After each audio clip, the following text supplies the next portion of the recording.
नमस्कार, खबर उत्तराखंड में आपका स्वागत है। मैं हूं आपके साथ भावना त्रिपाठी। रुक करेंगे प्रदेश की तमाम बड़ी खबरों की ओर। मुख्यमंत्री पुष्कर सिंह धामी ने ट्वीट किया। उन्होंने लिखा कि सभी के स्नेह, समर्थन और आशीर्वाद से मुख्य सेवक के रूप में आज 3 साल पूरे हुए हैं। जन जन की आशाओं और आकांक्षाओं के अनुरूप इन वर्षों में देवभूमि उत्तराखंड के विकास और जन कल्याण के लिए निरंतर समर्पित होकर कार्य किया है और आगे भी इसी प्रकार प्रदेशवासियों के सर्वांगीण और सर्वस्पर्शी विकास के लिए कार्य करता रहूंगा।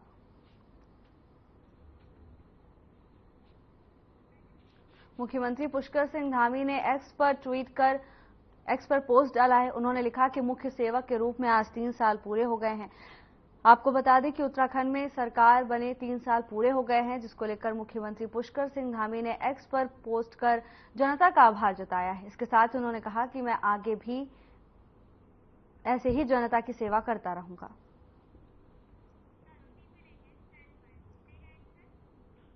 मुख्यमंत्री पुष्कर सिंह धामी को मुख्यमंत्री बने हुए 3 साल का समय पूरा हो गया है, जिसको लेकर कृषि मंत्री गणेश जोशी का बयान सामने आया है। कृषि मंत्री गणेश जोशी ने सरकार की उपलब्धियां गिनाई और कहा कि मुख्यमंत्री पुष्कर सिंह धामी इन 3 सालों में कई निर्णय ले सकते हैं। यूसीसी लागू करने वाला उत्तराखंड देश का पहला राज्य बना है। उसके अलावा प्रदेश में कठोर नकल विरोधी कानून भी लागू किया गया है।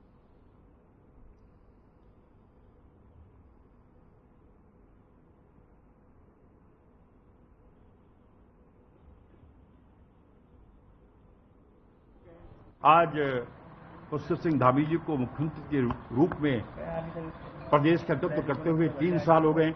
मैं भी लगातार 3 साल से, उससे पूर्व में तीरथ सिंह जी के साथ था और 3 साल से लगातार धामी जी के नेतृत्व में हम काम कर रहे हैं और 3 साल के अंदर कई ऐतिहासिक फैसले धामी सरकार ने लिए हैं। यूसीसी लागू करने वाला उत्तराखंड देश का पहला राज्य है। हमारी सरकार देगी।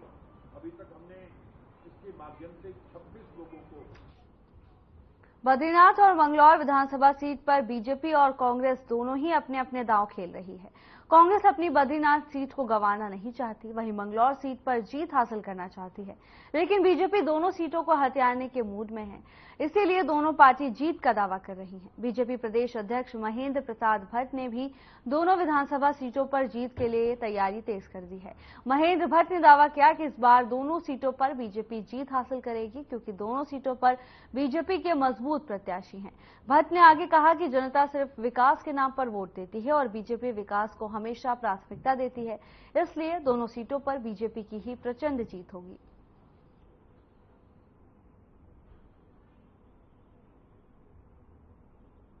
देखिए, हमारे कार्यकर्ता दोनों विधानसभाओं पर रात दिन मेहनत कर रहे हैं, प्रयास कर रहे हैं। बूथ स्तर की हमारी बैठकें हो चुकी हैं। इसके साथ साथ हमारे मंत्रियों के दौरे हमने प्रारंभ कर दिए हैं। हमारे विधायकगणों का प्रवास हो रहा है और कल मंगलौर के अंदर जयंत चौधरी जी की बहुत बड़ी जनसभा है। माननीय मुख्यमंत्री जी और मैं भी उस कार्यक्रम में रहेंगे और विजय बहुगुणा जी को हमारा बद्रीनाथ विधानसभा के अंदर उनके कार्यक्रम, सौरभ जी का कार्यक्रम लगे, विजय बहुगुणा कार्यक्रम ने मांगा हुआ है। इसके साथ साथ हमारे निशंक जी पूर्व मुख्यमंत्री हैं, हमारे पूर्व मुख्यमंत्री और वहां के सांसद है पौड़ी लोकसभा के तीरथ सिंह रावत जी। चुनाव नजदीक आ रहे हैं और प्रत्याशियों की जनसभाओं में तेजी आती जा रही है। मंगलौर उपचुनाव को लेकर बीजेपी प्रत्याशी करतार सिंह भड़ाना ने टिकोला कला में एक बड़ी जनसभा को संबोधित किया। उन्होंने कहा कि उन्हें सर्व समाज का सहयोग मिल रहा है और उन्हें उम्मीद है कि मंगलौर विधानसभा की जनता उन्हें इस बार विधायक जरूर बनाएगी। उन्होंने ये भी कहा कि विधायक बनने के बाद वो मंगलौर का चहुमुखी विकास करने का काम करेंगे। खबर मंगलौर से है, जहां टिकोला कड़ा में बड़ी जनसभा का आयोजन किया गया। इस दौरान प्रत्याशी करतार सिंह भड़ाना मौजूद रहे।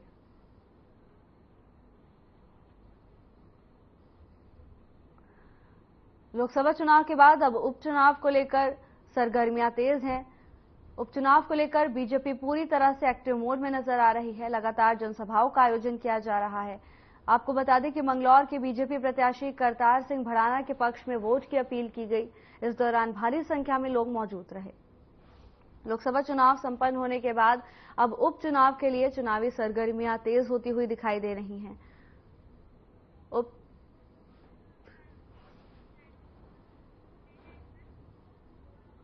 मंगलौर उपचुनाव के चलते सभी दलों के नेता अलग अलग रूप से जनता को रिझाने का काम कर रहे हैं। बीजेपी प्रत्याशी करतार सिंह भड़ाना ने मंगलौर को बैंगलोर बनाने की बात कह डाली। उन्होंने कहा कि जनता उन्हें विधायक बनाती है तो वो 2.5 साल के अंदर मंगलौर को बैंगलोर बना देंगे। जैसी सुविधाएं बैंगलोर में है वही सुविधाएं मंगलौर के लोगों को मिलेंगी। इस बात का समर्थन बीजेपी के पूर्व कैबिनेट मंत्री स्वामी यतीश्वरानंद ने भी किया। उन्होंने कहा कि इस बार मंगलौर का बैंगलोर जरूर बनेगा। मंगलौर से बीजेपी प्रत्याशी करतार सिंह भड़ाना का बयान सामने आया है। उन्होंने कहा कि मंगलौर को बैंगलोर बना देंगे, जिसको लेकर पूर्व मंत्री स्वामी यतीश्वरानंद ने समर्थन दिया है। उपचुनाव को लेकर लगातार सियासी प्रतिक्रियाओं का दौर जारी है। मंगलौर से बीजेपी के प्रत्याशी चुनाव को लेकर पूरी तरह से एक्टिव मोड में नजर आ रहे हैं। करतार सिंह भड़ाना की ओर से जनता को आश्वासन दिया गया है कि अगर वो चुनाव जीतते हैं तो वो मंगलौर को बैंगलोर बना देंगे। मंगलौर में भी बैंगलोर जैसी सुविधाएं दी जाएंगी। करतार सिंह भड़ाना के इस बयान का समर्थन पूर्व मंत्री स्वामी यतीश्वरानंद ने किया है। चुनाव करीब है और सभी दलों के नेता अपनी अपनी जनसभाएं करके अपने लिए वोट मजबूत करने में लगे हैं। मंगलौर विधानसभा के गांव नारसन कला में कांग्रेस नेता काजी निजामुद्दीन ने एक बड़ी जनसभा कर सर समाज के लोगों से अपील की और कहा कि वो बीजेपी के बहकावे में ना आए और ज्यादा से ज्यादा तादाद में 10 जुलाई को मतदान करें, क्योंकि बीजेपी के लोग इस बार खुलेआम चुनाव में गड़बड़ी की बात कह रहे हैं।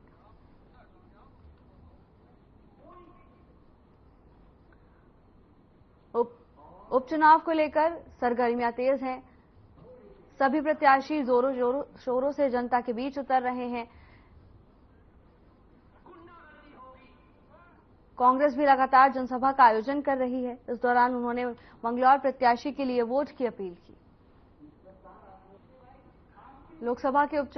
लोकसभा चुनाव के बाद अब उपचुनाव की तैयारियां तेज हैं। बीते कई दिनों में उत्तराखंड में महिला अपराध के कई मामले सामने आए हैं।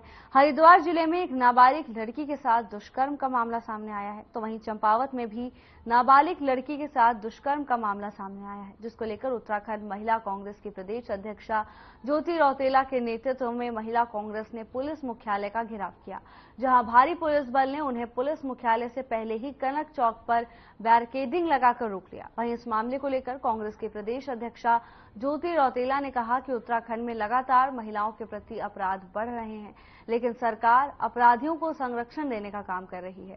ज्योति रौतेला ने कहा कि जिसने भी दुष्कर्म किया है उन्हें फांसी की सजा दी जाए और साथ ही उन्होंने कहा कि अगर उनकी मांगे नहीं मानी जाती तो वो प्रदेश भर में मुख्यमंत्री का पुतला दहन करेगी। खबर देहरादून से है, जहां लगातार महिलाओं के साथ हो रहे अपराधों को लेकर पुलिस प्रशासन एक्टिव मोड में नजर आ रही है। पुलिस का कहना है कि अपराधियों को सजा दी जाएगी, तो वहीं बढ़ रहे क्राइम को लेकर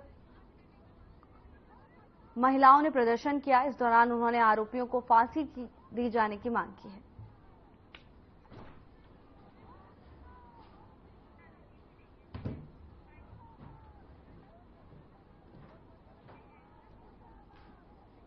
विक्रमपुर गांव में बन्ना खेड़ा रोड स्थित पॉपलीप्लेक्स फैक्ट्री में ड्यूटी पर तैनात सफाई कर्मचारी की तबीयत बिगड़ गई। तबीयत बिगड़ने पर उसे अस्पताल में भर्ती कराया गया, जहां उपचार के दौरान उसकी मौत हो गई, जिसके कारण परिजनों में आक्रोश है। परिजनों ने देर रात फैक्ट्री गेट के सामने शव रखकर हंगामा किया। हंगामे की सूचना मिलने पर पुलिस मौके पर पहुंची और शव को कब्जे में लेकर पोस्टमार्टम के लिए भेज दिया है।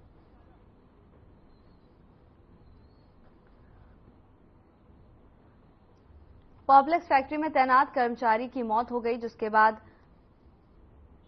परिजनों में आक्रोश देखने को मिला है। परिजनों ने देर रात फैक्ट्री के सामने शव को रखकर जमकर हंगामा किया, जिसके बाद पुलिस प्रशासन मौके पर पहुंचा और परिजनों को समझाकर उन्हें आश्वासन देकर उन्हें वापस भेजा गया। आपको बता दें कि सफाई कर्मचारी एक फैक्ट्री में तैनात था, जहां सफाई कर्मचारी बीमार हो गया, जिसे उपचार के लिए अस्पताल पहुंचाया गया, जहां इलाज के दौरान कर्मचारी की मौत हो गई।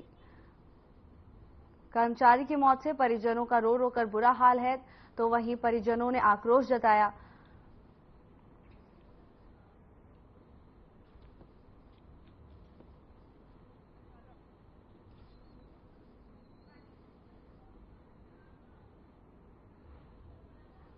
दिनांक जो है 3/7/24 को पॉलीप्लेक्स फैक्ट्री के HR श्री जन तिवाड़ी द्वारा सूचना दी गई थी। फैक्ट्री में कार्यरत सफाई कर्मचारी संजीव कुमार उम्र 32 वर्ष की रात्रि में तबियत बिगड़ गई थी, जिन्हें हायर सेंटर ले जाते समय मृत्यु हो गई। ये नाइट शिफ्ट में कार्यरत संजीव कुमार है इनका नाम। ये पॉलीप्लेक्स प्राइवेट लिमिटेड में नाइट शिफ्ट में काम करते थे, यहाँ पर हाउसकीपिंग का। इन्हें रात 2:30 बजे की शिफ्ट में जब ये आए थे सी शिफ्ट में, तो इनकी तबीयत खराब हो गई थी। यहाँ से ले जाके कोई भी ध्यान नहीं दिया गया। यहाँ पर कोई फैसिलिटी यहाँ पर अंदर नहीं मिली कंपनी में उन्हें। रात में वर्कर की तबीयत खराब होती है, फैसिलिटी तो मिलनी चाहिए, गवर्नमेंट की फैक्ट्री है ऑथराइज। ऐसा था, ये इस कंपनी में काम करते थे। इस कंपनी का नाम मेरे को शायद अच्छे से पता नहीं, पॉलीप्लेक्स है। और ये ना यहाँ रात 9 बजे ड्यूटी पे आते हैं। ड्यूटी पे आने के बाद में 2:30 बजे इनके साथ ये हादसा हुआ है। 2:30 बजे इनको ये कह रहे हैं दिमाग की नस फटी है, 2:30 बजे लगभग। और इन्होंने हमें 3:30 बजे 3:45 पे यहाँ से इन्होंने रेफर कर दिया, और किसी हॉस्पिटल में ढंग से इन्होंने इसका ट्रीटमेंट नहीं कराया। हाथरस में हुए हादसे के बाद उत्तराखंड पुलिस सतर्क हो गई है। पुलिस मुख्यालय की ओर से सभी जिलों के कप्तानों को SOP बनाने के निर्देश दिए हैं। ADG कानून व्यवस्था AP अंशुमान ने अधिकारियों की बैठक ली। इस दौरान उन्होंने सभी जनपदों को भीड़ प्रबंधन और सुरक्षा को लेकर SOP तैयार करने के भी निर्देश दिए। इन SOP के आधार पर मुख्यालय राज्यभर के लिए एक विस्तृत कार्य योजना तैयार करेगा। साथ ही यह भी कहा कि भीड़ NOC से पूर्व कार्यक्रम स्थल की भली भांति जांच के लिए सभी थानेदारों को अच्छे से ब्रीफ कर लिया जाए। ADG अंशुमान ने जनपदों में हर साल होने वाले सभी मेले, त्योहारों और अन्य अवसरों पर आयोजित होने वाले कार्यक्रमों का वार्षिक कैलेंडर तैयार कर उसके अनुरूप समय से आवश्यक पुलिस प्रबंधन करने के भी निर्देश दिए। इसके साथ ही बिना अनुमति के आयोजित होने वाले कार्यक्रमों के आयोजकों के विरुद्ध नियमानुसार वैधानिक कार्रवाई को भी कहा गया है।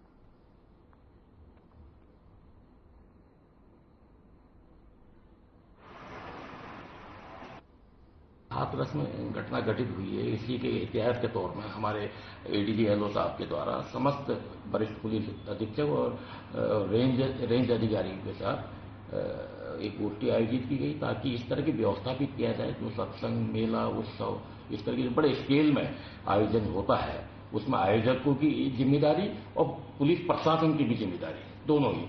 और जो परमिशन दिया जाता है अनिवार्य रूप से अनुमति लिया जाए। अनुमति लेने से पहले जो स्थानीय जो पुलिस अधिकारी है, जैसे थानाध्यक्ष है, उनकी ओर से आख्या जाती है। तो जो कार्यक्रम आयोजन स्थल है उसमें उसकी क्षमता, उसके पार्किंग की स्थिति और कितनी भीड़ उसमें आ सकती है। साथ ही आयोजक से ये भी पूछा जाए कि कितने लोगों की, श्रद्धालुओं के आने की संभावना है।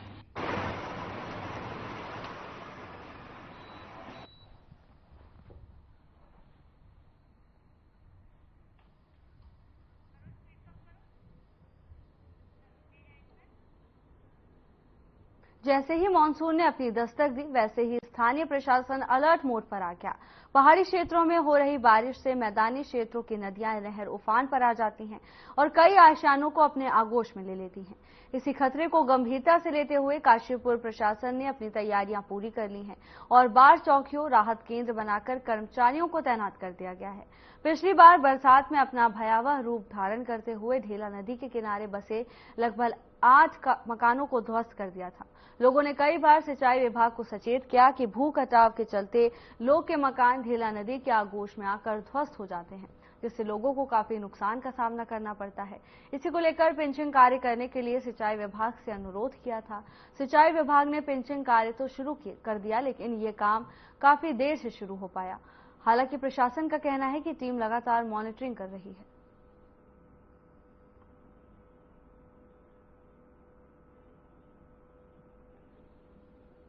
बताना चाहूँगा कि लास्ट ईयर जो है बहुत ज़्यादा बारिश हुई थी काशीपुर में और काशीपुर से आसपास के क्षेत्रों में, जिसके वजह से 2 नदियाँ ढेला और बहला, इन दोनों में काफ़ी ज़्यादा जल आ गया था और जिससे यहाँ पे बहुत दिक्कतें हुई थी। कुछ मकानों को भी नुकसान हुआ था और जो वहाँ लोग रह रहे थे उनको भी प्रभावित हुआ था, वो उन लोग का भी जीवन जो है उससे प्रभावित हुआ था। तो इस बार उस मानसून और इस मानसून के पीरियड के बीच में हमने जो ढेला नदी है उसमें डीसिल्टिंग का और रिवर चैनलाइजेशन का भी काम हुआ है वहाँ पे।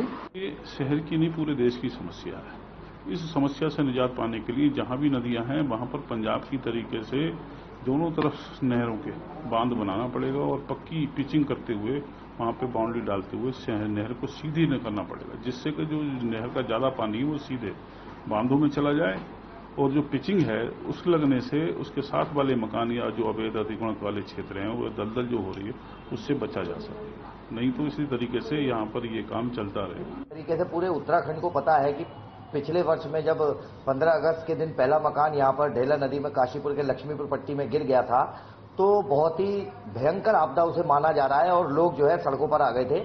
लेकिन इस बार मुझे लगता है कि काशीपुर एसडीएम महोदय से हमने मांग की कि जल्द से जल्द जो है पहले ही तैयारी की जाए ताकि लोगों को बड़े खतरे से बचाया जा सके। प्रशासन द्वारा कहीं ना कहीं जो है बचाव और राहत कार्य जो है शुरू कर दिया गया है और पिचिंग का कार्य सिंचाई विभाग द्वारा कराया जा रहा है, लेकिन जिस तरीके की पिचिंग होनी चाहिए थी उस तरीके की पिचिंग नहीं हो रही है। कहीं ना कहीं ढेला नदी के जल स्तर उन पिचिंग से ऊपर जाकर के आएगा तो कहीं ना कहीं आगे मकानों को ज्यादा खतरा है। जोशीमठ ब्लॉक का पगनो गांव पिछले साल अगस्त से भूस्खलन और दरारों का दर्द झेल रहा है। बड़ी बात यह है कि मानसून के शुरू होते ही एक बार फिर से पगनो गांव की मुसीबत बढ़ चुकी है। यहां लगातार पहाड़ियों से मलबा गांव तक पहुंच रहा है, जिस वजह से पगनो गांव में एक बार फिर से अफरा तफरी का माहौल बन चुका है। ग्रामीणों के घरों में मोटी मोटी दरारें पहुंच चुकी हैं। पहाड़ों का मलबा लोगों के लिए मुसीबत बन चुका है। ग्रामीण पूरी तरह से डरे सहमे हुए हैं और सुरक्षित स्थानों पर अपनी जान बचाने के लिए भाग रहे हैं। ग्रामीण शासन प्रशासन से गुहार लगा रहे हैं कि उनकी मदद की जाए, लेकिन अभी तक कुछ भी कार्रवाई नहीं हो पाई।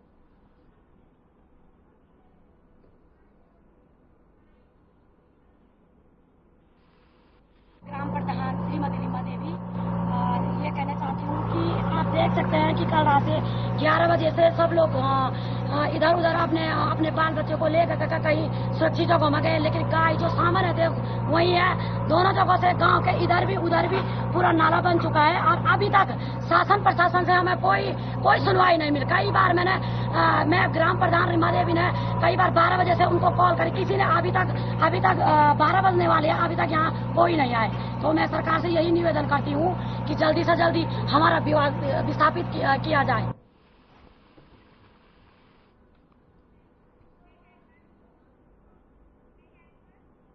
उत्तराखंड शिक्षा विभाग वर्तमान शैक्षिक सत्र को विद्यार्थी वर्ष के रूप में मनाने जा रहा है। विद्यालय के शिक्षा महानिदेशक बंशीधर तिवारी ने बताया कि शिक्षा मंत्री डॉक्टर धन सिंह रावत की ओर से इस संबंध में दिशा निर्देश दिए गए थे। उन्होंने बताया था कि प्राथमिक शिक्षा के सशक्तिकरण के लिए विशेष प्रयास किया जाएगा। इसके तहत स्कूलों में 3000 से ज्यादा शिक्षकों की भर्ती की प्रक्रिया शुरू की जा चुकी है। अब स्कूलों में संसाधनों के विकास पर फोकस रहेगा।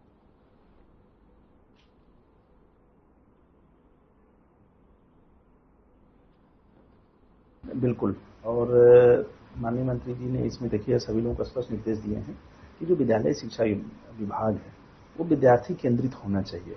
उनकी शिक्षा की गुणवत्ता कैसे सुधरे, हमारे बोर्ड का रिजल्ट कैसे अच्छा हो, कैसे बोर्ड के टॉपर्स की संख्या हम बढ़ाएं, जो मार्क्स हैं उनको हम कैसे बढ़ाएं, जो विद्यार्थियों की सुविधाएं हैं उनको हम कैसे बढ़ाएं। तो विद्यार्थी वर्ष के रूप में हम लोगों ने इसको मना रहे हैं और नए शैक्षणिक सत्र में शुरू होने के पहले ही जो ग्रीष्मकालीन अवकाश था, जो निःशुल्क पाठ्य पुस्तक हैं वो सभी को हमने वितरित कर दी हैं। इस बार जो विज्ञान विषय की किताबें हैं वो 2 भाषीय हैं, हिंदी और इंग्लिश दोनों में, ताकि बच्चों की हिंदी के साथ साथ इंग्लिश की समझ भी बढ़े। पूरे उत्तराखंड में हो रही भारी बारिश ने आम जनजीवन को प्रभावित कर दिया है, तो वहीं स्मार्ट सिटी कहा जाने वाला ये शहर देहरादून के भी स्मार्ट बनने की कलई खुलती जा रही है, जिसे लेकर कांग्रेस के वरिष्ठ उपाध्यक्ष सूर्यकांत धमसाना ने कहा कि झमाझम मूसलाधार बारिश ने सिस्टम के दावों की फिर से पोल खोल दी है। बारिश के दौरान शहर के हालात और बदतर हो गए हैं। चौक चौराहे तालाब में तब्दील नजर आए तो सड़कों पर नदियां बहती रहीं। नगर निगम की अधूरी तैयारियों के कारण ज्यादातर नालियां चौक हो गई। स्मार्ट सिटी के अधूरे कार्यों के चलते भी शहर की सूरत बिगड़ गई। भारतीय जनता पार्टी की सरकार, पिछली सरकार भी और ये वाली सरकार भी, स्मार्ट सिटी के नाम पर जिस प्रकार से इन्होंने ढिंढोरा पीटा, स्मार्ट सिटी के नाम से जिस प्रकार से पूरे देहरादून को राजपुर रोड से लेकर के, सुभाष रोड से लेकर के, इसी रोड से लेकर के, हरिद्वार रोड से लेकर के, सहारनपुर रोड से लेकर के, सहस्त्रधारा रोड से लेकर के, रायपुर रोड, कोई सड़क मुख्य मार्ग शहर का ऐसा नहीं रहा जिसको इन्होंने खोदा ना। मॉनसून से लोगों को गर्मी से राहत मिली है, लेकिन भारी बारिश के चलते जल भराव की स्थिति भी बन जाती है। तो वहीं मौसम की करवट का असर लोगों के स्वास्थ्य पर भी देखने को मिलता है। ऐसे में प्रशासन का अलर्ट होना बेहद जरूरी है। काशीपुर के एसडीएम अभय प्रताप ने कहा कि सभी तैयारियां पूरी की जा चुकी हैं।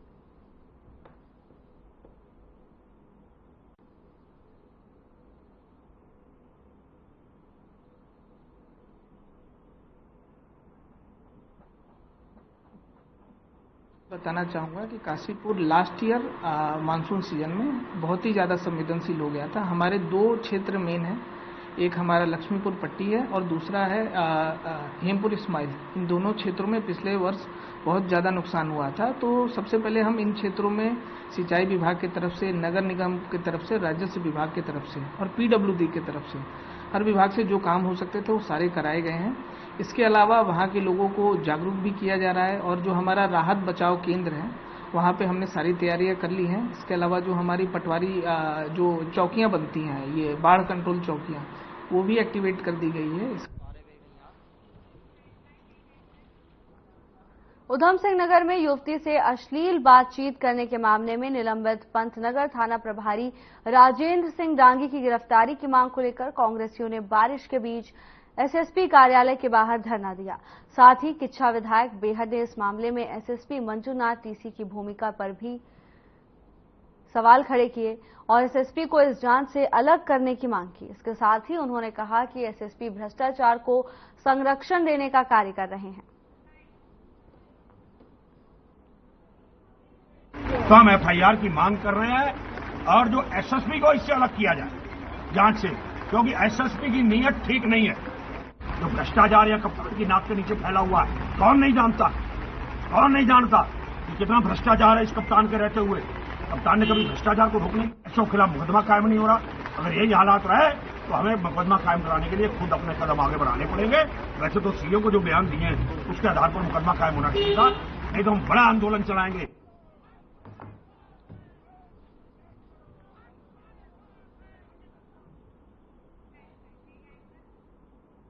बाजपुर के ग्राम झारखंडी हरिपुरा में बारिश ने अपना रौद्र रूप दिखाया है, जिससे गांव को जोड़ने वाला लिंक मार्ग कट गया और लगभग 35 परिवार फंस गए हैं, जिनकी सुध लेने वाला कोई नहीं है। जबकि ये विधानसभा उत्तराखंड के नेता प्रतिपक्ष यशपाल आर्य और संसदीय क्षेत्र अजय भट्ट का है। आपको बता दें कि उत्तराखंड के मौसम विभाग ने भारी बारिश की चेतावनी जारी की है, जिसके बाद मौसम विभाग की भविष्यवाणी सच साबित हुई है, जिससे लगातार हो रही बारिश ने पहाड़ से लेकर मैदान तक हाहाकार मचाया हुआ है। वहीं इस समय लोग भूखे मरने की कगार पर हैं।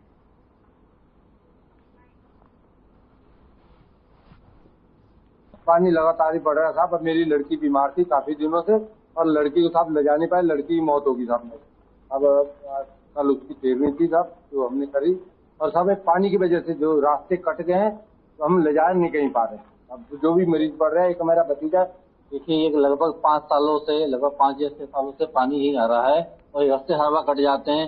कई बार हमने अपनी तरफ से बनवाए हैं यहाँ निकलने के लिए, लेकिन प्रशासन से कभी भी कोई भी सहायता नहीं दी गई। और 2 साल पहले मेरा भाई भी यहाँ खत्म हो गया था और रात को ऐसे बीमार हुआ और रात को हम 11 बजे खत्म हो गए, ले जा नहीं पाए, पानी आया हुआ था तो कहीं भी ले जा नहीं पाए, डॉक्टर को नहीं दिखा पाए और खत्म हो गया।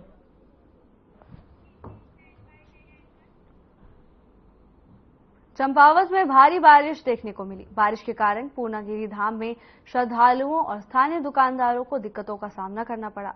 लगातार बारिश होने से पूर्णागिरि मंदिर और मुख्य मार्ग में लगे सीसीटीवी तकनीकी खराबी होने से बंद हो गए, तो वहीं बिजली और मोबाइल नेटवर्क भी समस्या बनी रही।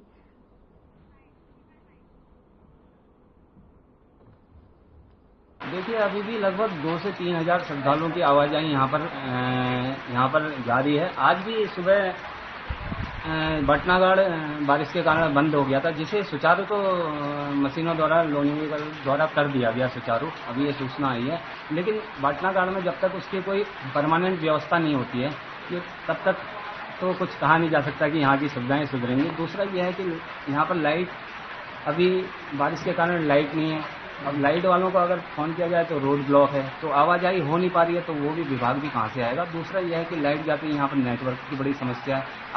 आधा क्षेत्र, पूर्णागिरी क्षेत्र तो वैसे ही नेटवर्क से कटा हुआ है। आधे क्षेत्र में जिसमें रहते हैं तो पूरा क्षेत्र ही कटा हुआ है समझ लीजिए।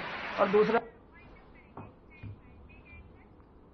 फिलहाल के लिए बस इतना ही। जल्द हाजिर होंगे नई अपडेट्स के साथ। नमस्कार।